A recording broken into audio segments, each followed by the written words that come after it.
ابھی تک میں نے سنیت بیان کی ہے، ان کا یہ حال ہے، رافضیت بیان کرتی تو خدا نہ جانے کیا ہوگا۔ 100 بدری صحابہ کی سنت بیان کرتا ہوں، تمہاری یہ حالت ہو جاتی ہے۔ آج افسوس کے ساتھ صحابہ کی گفتگو، صحابہ کی رائے سے اختلاف کیا جاتا ہے۔ میں آج آپ کے سامنے سنیت بیان کرنا چاہتا ہوں کہ ایک ایسی چیز جو رسول سے، نبی سے جدا نہیں ہے، وہ نفس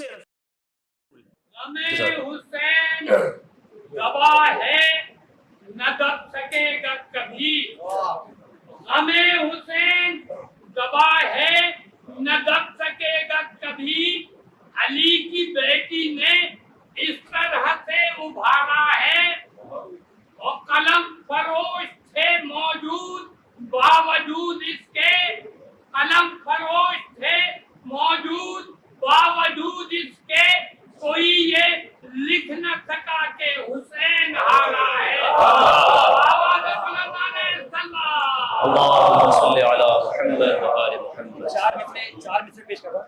دل اور دماغ تازہ رہے کربلا کے ساتھ، بھائی دل اور دماغ تازہ رہے کربلا کے ساتھ، ہر بندہ خدا کی یہی بندگی تو ہے، اور یہ کہہ کے حر حسین پہ قربان ہو گیا، یہ کہہ کے حر حسین پہ قربان ہو گیا۔ بھائی 2 دن کی زندگی ہے مگر زندگی تو ہے۔ بھائی سب شعر کہہ رہے ہیں، میں مجلس کی مناسبت سے نہیں ہے، میں بھی ایک بات کہوں گا، حالات کے قدموں میں کلندر نہیں گرتا، حالات کے قدموں میں کلندر نہیں گرتا، ٹوٹے بھی ستارہ تو زمین پر نہیں گرتا، گرتے ہیں سمندر میں بڑے شوق سے دریا، گرتے ہیں سمندر میں بڑے شوق سے دریا، لیکن کسی دریا میں سمندر نہیں گرتا۔ کیا بات ہے۔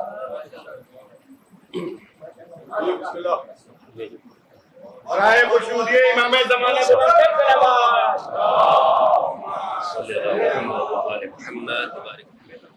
الحمدللہ رب العالمین والصلاة والسلام علی سید الانبیاء والمرسلین وآلہ الطیبین الطاہرین ورضی اللہ عن الصحابة من المہاجرین والانصار والذین اتبعوهم بإحسان، اما بعد فاعوذ باللہ من الشیطان الرجیم، بسم اللہ الرحمن الرحیم،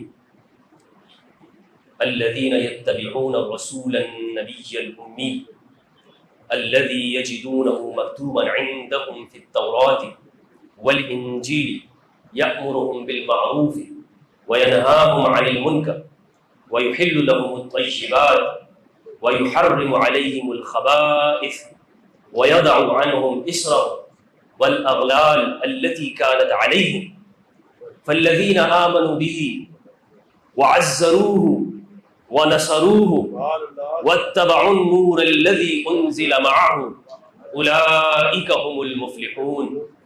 أخرج الإمام الترمذي في سننه عن جابر بن عبد الله قال سمعت رسول الله صلى الله عليه وآله وسلم في حجته الوداع فقال إني تركت فيكم اثنتين ما إن أخذتم به لن تضلوا بعدي أبدا، کتاب اللہ عترتی اہل بیتی۔ صدق اللہ العظیم وبلغنا رسولہ النبی الکریم ونحن على ذلك لمن الشاہدین والشاکرین والحمد للہ رب العالمین۔ قابل صد احترام، نہایت ہی واجب الاحترام معزز بزرگوں، گلستان سوسائٹی کے غیور جوانوں، میرے بھائیوں، السلام علیکم ورحمۃ اللہ وبرکاتہ۔ باواز بلند صلوات پڑھیے محمد و آل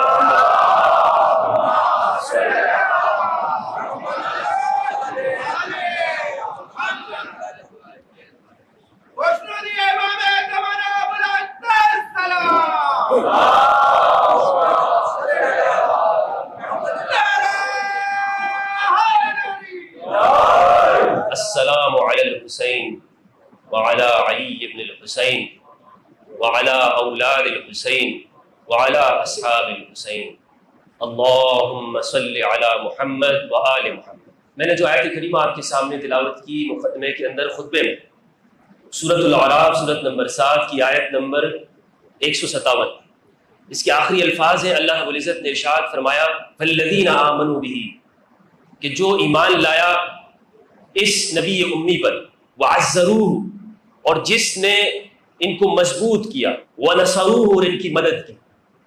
یا ان کی تعظیم کی اور مدد کی. وَاتَّبَعُوا النُّورَ الَّذِي أُنزِلَ مَعَهُ، اور اس نور کی پیروی کر رہا ہے کہ جو اس نبی امی کے ساتھ اتارا گیا ہے. یہی لوگ فلاح پانے والے ہیں. ہمارے ہاں جتنے بھی سیرت کی کتابیں لکھی ہوئی ہیں اہل سنت والجماعت میں، یہ احادیث ہے، تفاسیر ہے، سب میں یہ بات لکھی ہے کہ قرآن مجید کا نزول رسول اللہ صلی اللہ علیہ وآلہ وسلم کی عمر مبارک جب 40 برس تھی تب قرآن مجید کا نزول ہوا. ایسا ہے یا نہیں ہے؟ اب اس آیت میں اللہ رب العزت نے ارشاد فرمایا کہ ہم نے ایک نور نبی امی کے ساتھ اتارا. مع عربی زبان کے اندر کہتے ہیں کہ جو کسی کے ساتھ بالکل ملا ہوا ہوتا ہے، ایسی چیز جو کسی کے ساتھ بالکل چسپا ہے اور ملی ہوئی ہے. معیت اردو میں بھی استعمال ہوتا ہے. نہایت ہی میرے سامنے جو احباب تشریف فرمائے آپ مجھ سے زیادہ پڑھے لکھے ہیں الحمدللہ. معیت اردو میں استعمال ہوتا ہے کہ جب ایک شخص آیا تو ہم کہتے ہیں مع اہل خانہ، مع افراد کے، مع دوست احباب کے. مراد یہ ہوتی ہے کہ وہ اس کے ساتھ ساتھ. اب قرآن یہ کہتا ہے کہ ایک نور ہم نے نبی امی کے ساتھ اتارا. وہ نور اس نبی کے ساتھ بالکل ساتھ ساتھ اتارا گیا ہے، اور جو بھی اس نبی امی اور جو نور اس نبی کے ساتھ اتارا گیا ہے ان دونوں کی پیروی کرے گا، یہی لوگ فلاح پانے والے ہیں. میں آپ سے سوال کرنا چاہتا ہوں، مجھے یہ بتائیں وہ نور کیا ہے؟ قرآن مجید کیا رسول کے انزال کے ساتھ، رسول کے آنے کے ساتھ اترا یا رسول کے 40 برس بعد؟ کب اترا ہے؟ سب نے لکھا ہے کہ قرآن مجید وہ 40 برس کے جب ابو ہے، آپ کی بعثت ہوئی تو اس کے بعد قرآن مجید جو پہلی وحی ہے. بعض واقعہ بخاری کے اندر ہے، روایت نمبر 3 ہے کہ غار حرا میں سورہ علق کی ابتدائی آیات نازل ہوئی. لیکن اب یہ نور کیا ہے؟ وہ کون سا نور ہے کہ جو رسول اللہ کے ساتھ ساتھ اترا ہے اور اس میں فاصلہ نہیں ہے؟ سورہ آل عمران کی آیت نمبر 61 اللہ رب العزت نے ارشاد فرمایا من حاجك فيه من بعد ما جاءك من العلم فقل تعالوا ندعو ابناءنا وابناءكم ونساءنا ونساءكم وانفسنا وانفسكم ثم نبتهل فنجعل لعنة الله على الكاذبين. نصارہ سے کہا گیا کہ اگر تم اس پر پھر بھی ایمان نہیں لاتے تو آؤ ہم مباہلہ کر لیتے ہیں. ہم اپنے بچوں کو بلاتے ہیں، تم اپنے بچوں کو لے آؤ. ہم خود آتے ہیں، تم بھی آ جاؤ. پھر ہم اپنی عورتوں کو بلاتے ہیں، تم اپنی عورتوں کو لے آؤ. اور ہم مباہلہ کرتے ہیں اور لعنت بیچتے ہیں ان پر کہ جو جھوٹے. فنجعل لعنۃ اللہ علی الکاذبین. رسول کے ساتھ جو نور اتارا گیا وہ رسول سے جدا نہیں ہے. قرآن مجید کی ایک آیت دوسری آیت کی تفسیر کرتی ہے. سب سے معتبر تفسیر وہ ہے قرآن کی جو قرآن سے. قرآن مجید کی آیت نے بتایا کہ ایک ایسی چیز جو رسول سے، نبی سے جدا نہیں ہے وہ نفس رسول ہے. صحیح مسلم کی روایت ہے 6226. سعد بن ابی وقاص مکہ مکرمہ کے اندر ہے. معاویہ بن ابی سفیان حج کے ارادے سے آئے، کہا کہ کیا وجہ ہے کہ تم علی بن ابی طالب کو برا بلا نہیں کہتے؟ سعد بن ابی وقاص نے ایک طویل روایت ہے، 3 خصوصیات امام علی کی ذکر کی. ان میں سے ایک خصوصیت یہ بیان کی کہ میں علی کو برا اس لیے نہیں کہتا کہ رسول اللہ صلی اللہ علیہ وآلہ وسلم نے علی کو وصی بنایا.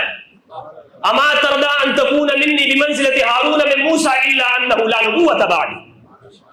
اے علی کیا آپ اس پہ راضی نہیں ہے کہ آپ کا مقام میرے ساتھ مرتبہ وہ ہو کہ جو موسیٰ کے ساتھ ہارون کا تھا؟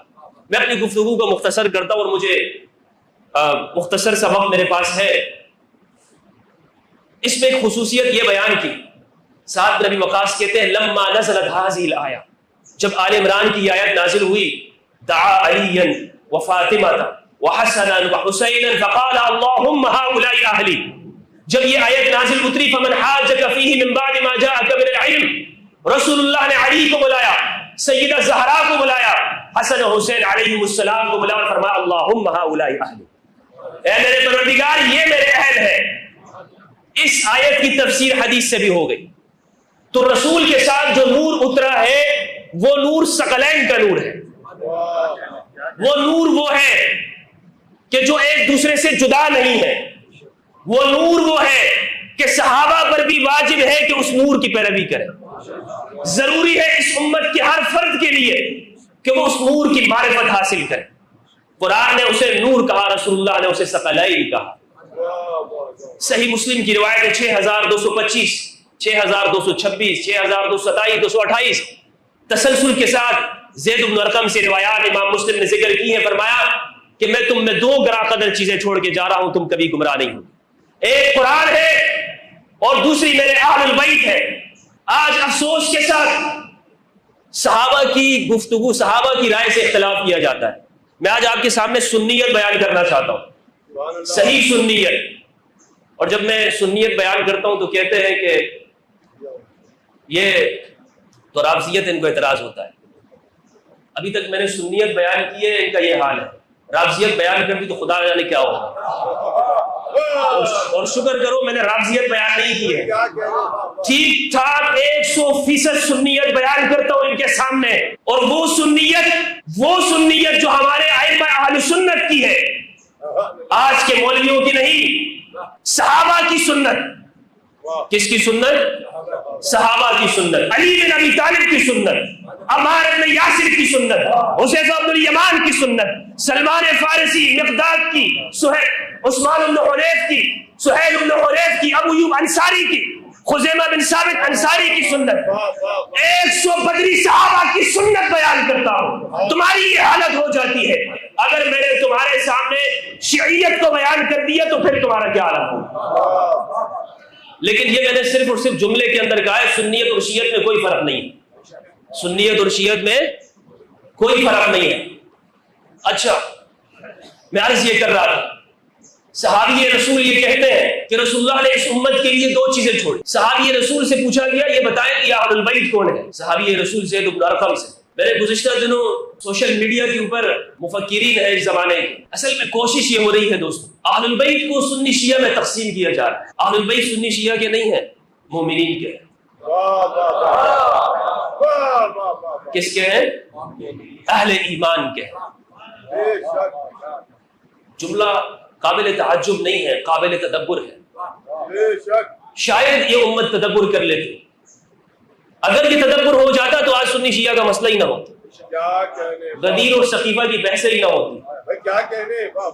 میں نے ایک جگہ سے یہ کیا تھا کہ تقسیم ہو چکی ہے، ایک طرف غدیر ہے اور ایک طرف سقیفہ۔ ایک جانب یہ لوگوں نے تقسیم کی ہے، رسول اللہ نے علی کے لیے بیعت لی ہے، صحابہ سے علی کے لیے بیعت لی، من کنت مولا فہذا علی مولا، بآواز بلند کہیں علی مولا، من کنت مولا، من کنت مولا، جزاکم اللہ خیر۔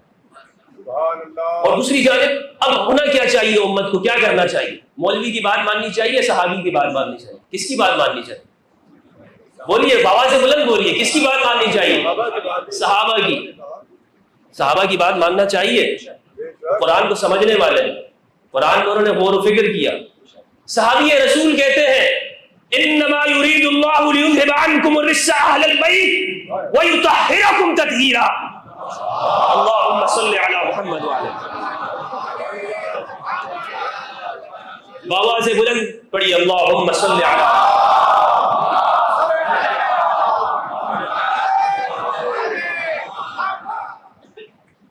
امہات المؤمنین کہتی ہے کہ جب یہ آیت نازل ہوئی رسول اللہ نے فرمایا کہ یہ اصحاب کساء میرے اہل بیت ہیں۔ صحابہ کی گواہی، امہات المؤمنین کی گواہی، اہل البیت اصحاب کساء ہے۔ آج کا مولوی کہتا ہے نہیں مجھے صحابہ کی بات قبول نہیں، میرا اپنا ذہن قبول ہے۔ اور دوسری جانب دعوے کیا ہے؟ ہم صحابہ کے فالوور ہیں۔ نہیں، صحابہ کے فالوور نہیں ہو تم، اپنے نفس کے پجاری ہو، اپنی خواہشات کے پجاری ہو، اپنی عقل کے پجاری ہو۔ اگر تم صحابہ کے متبع ہوتے، اگر تم صحابہ کے پیچھے چلنے والے ہوتے، خود کو ما انا علیہ واصحابی کا ٹائٹل دینے والے ہوتے، تمہارے اوپر واجب تھا کہ تم زید بن ارقم کی بات کو مانتے۔ ایک مولوی کے سامنے میں نے یہ بات کہی، وہ کہنے لگے یہ ان کی رائے ہے، یہ صحابی کی رائے ہے۔ صحابی کی رائے کوئی حجت نہیں ہوتی۔ سبحان اللہ، بھائی سبحان اللہ، ماشاء اللہ، نئے نئے اجتہادات مارکیٹ میں آ رہے ہیں۔ مفکرین، ایک مفکر صاحب ایسے ہیں، انہوں نے کہا اللہ نے قرآن اور بیویوں کو چھوڑا ہے۔ سورہ احزاب کی آیت نمبر 28 سے آیت نمبر 33 تک اللہ نے جسے عقل عطا کی، بصیرت، قرآن مجید کی آیت ہے، آنکھیں اندھی نہیں ہوتی لیکن دل اندھے ہوتے ہیں، آنکھیں اندھی نہیں ہوتی۔ 28 سے 33 تک اللہ سبحانہ و تعالیٰ نے فرمایا وَقَرْنَ فِي بُيُوتِكُنَّ وَلَا تَبَرَّجْنَ تَبَرُّجَ الْجَاهِلِيَّةِ، فیمیل کے صیغے ذکر ہو رہے ہیں، مؤنث کے صیغے ذکر ہو رہے ہیں، لیکن جب آیت نمبر 33 پر آتی ہے باری، اللہ رب العزت ارشاد فرماتے ہیں انما یرید اللہ لیذھب عنکم، عنکم جس طرح اردو میں ہوتا ہے نا تم، عنکم، اللہ یہ بھی کہہ سکتا تھا انما یرید اللہ لیذھب عنکن، اللہ نے نہیں کہا، اس لیے کہ پروردگار نے بتانا ہے کہ یہاں پر مرد کی اغلبیت ہے، خواتین یہاں پر کم ہے، اور جہاں صرف خواتین مراد تھی وہاں پروردگار نے کنہ کے صیغے ذکر کیے، نون جمع مؤنث کا صیغہ وہاں پر ذکر کیا کہ وہاں صرف اور صرف عورتیں مخاطب ہیں۔ اور مفکرین کہتے ہیں کہ اردو میں کہا جاتا ہے کہ گھر والے آئے، تو لہٰذا بیوی اس میں مراد ہوتی ہے، یعنی ہمدرد صاحب کو چاہیے کہ عربی سیکھے۔ آدھے گھنٹے صاحب مفکر صاحب نے جواب دیا، میں ان سے یہ کہنا چاہتا ہوں کہ قرآن تمہارا اصول یہ ہے کہ اردو کے محاوروں سے سیکھا جائے گا یا صحابہ کے اقوال سے سیکھا جائے گا؟ یا تو اپنا معیار بدل دو، ہاتھ جوڑ کے کہتا ہوں میں، اپنا معیار بدل دو۔ تو میں ٹھیک ٹھاک سنیت سکھانا چاہتا ہوں کہ سنیت ہے کیا چیز۔ اہل السنت کا مطلب یہ ہے کہ رسول کی سنت کے پیروی کرنے والے، والجماعت کا مطلب یہ ہے کہ علی کے جماعت کا ہونے والا۔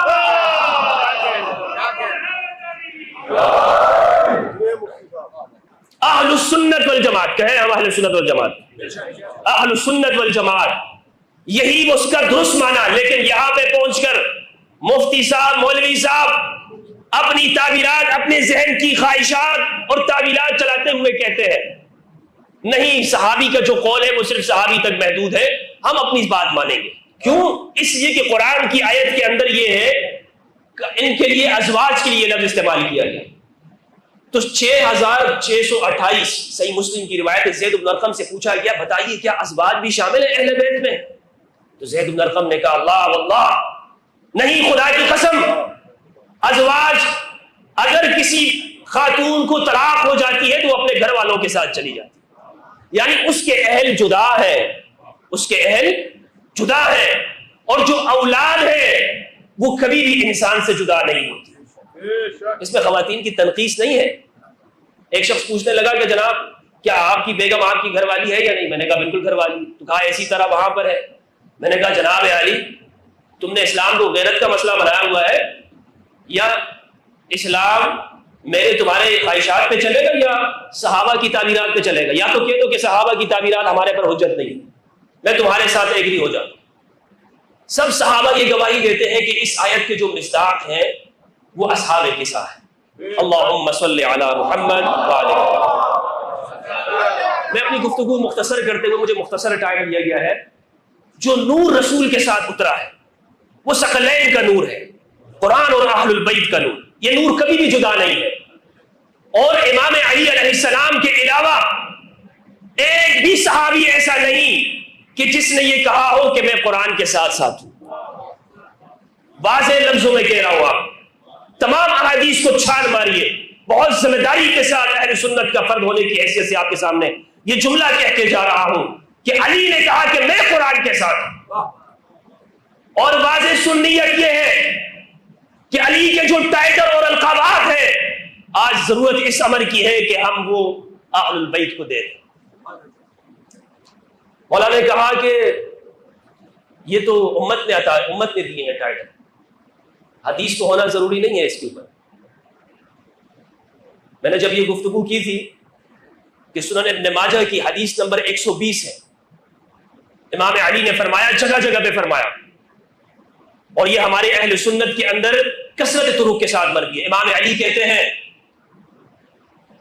انا اخو رسول اللہ، میں رسول اللہ کا بھائی ہوں، انا عبداللہ، میں عبداللہ ہوں، انا الصدیق الاکبر، میں ہی صدیق اکبر ہوں، لا یقولها بعدی الا کذاب، نہیں کہے گا میرے بعد کوئی یہ لقب مگر کذاب ہوگا.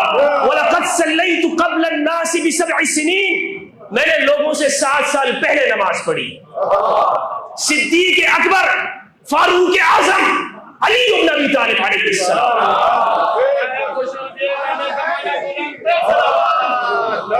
علی کے القابات ہیں, یہ علی کے القابات ہیں. آج ضرورت اس امر کی ہے. میں نے 1 سال ہو گیا اس موضوع پہ گفتگو کی تھی, 1 سال, اور اس 1 سال بعد ہمارے ہاں ایک مفتی صاحب ہیں, انہوں نے اس کا جواب دیا. اور جواب کیا دیا پتا ہے؟ میں نے یہ جملہ کہا تھا کہ ایک بھی حدیث ایسی نہیں ہے, ذمہ داری کے ساتھ کہہ رہا ہوں آپ کو, ایک بھی حدیث ایسی نہیں ہے اہل سنت کی کتابوں میں کہ رسول اللہ نے علی کے علاوہ کسی کے لیے کہا ہو انت الصدیق الاکبر, تم صدیق اکبر ہو, انت الفاروق, تم فاروق ہو. کسی کے لیے نہیں کہا, کسی ایک کے لیے نہیں کہا. ہاں صدیق ہو سکتے ہیں, صدیق سے انکار نہیں ہے. صدیق الاکبر, الصدیق الاکبر, الصدیقۃ الکبریٰ, اللہ اکبر, یہ ٹائٹل اہل البیت کے ہے, سید کے, صدیق کے, فاروق کے ٹائٹل اہل البیت کے. ام المؤمنین خدیجۃ الکبریٰ سلام اللہ علیہا الصدیقۃ الکبریٰ, الصدیقۃ الکبریٰ, سیدہ زہرا فاطمہ البتول علیہ السلام, الصدیق الاکبر علی بن ابی طالب علیہ السلام, اور السید الامام الحسن بن علی بن ابی طالب, السید الامام الحسین بن علی بن ابی طالب. رسول اللہ نے فرمایا سیدہ شباب اہل الجنہ, یہ دونوں سیدہ ہیں, دونوں سید ہیں. فرمایا ان ابنی ھذا سید, میرا یہ بیٹا حسن ہے, کسی اور کو سید رسول اللہ نے نہیں کہا. صلح امام حسن کے واقعات, جناب امام حسن نے صلح کر لی. جناب میں نے کہا سیز فائر تھا امام حسن نے کیا, اور رسول اللہ نے سید امام حسن کے لیے کہا, کسی اور کے لیے سید نہیں کہا. امام بخاری نے جہاں بھی سیدہ کا نام ذکر کیا ہے تو کہا علیہ السلام, علی, امام علی کے لیے علیہ السلام, حسن حسین کے لیے علیہ السلام, لیکن یہاں ترجمہ کرنے والا کہتا ہے رضی اللہ عنہ. یہ ہے وہ بات کہ جو ہمیں اجاگر کرنی ہے کہ جناب اہل البیت سنی شیعہ کے نہیں, بآواز بلند کے یہ اہل البیت سنی شیعہ کے, اہل البیت اہل ایمان کے. السلام علیکم ورحمۃ اللہ.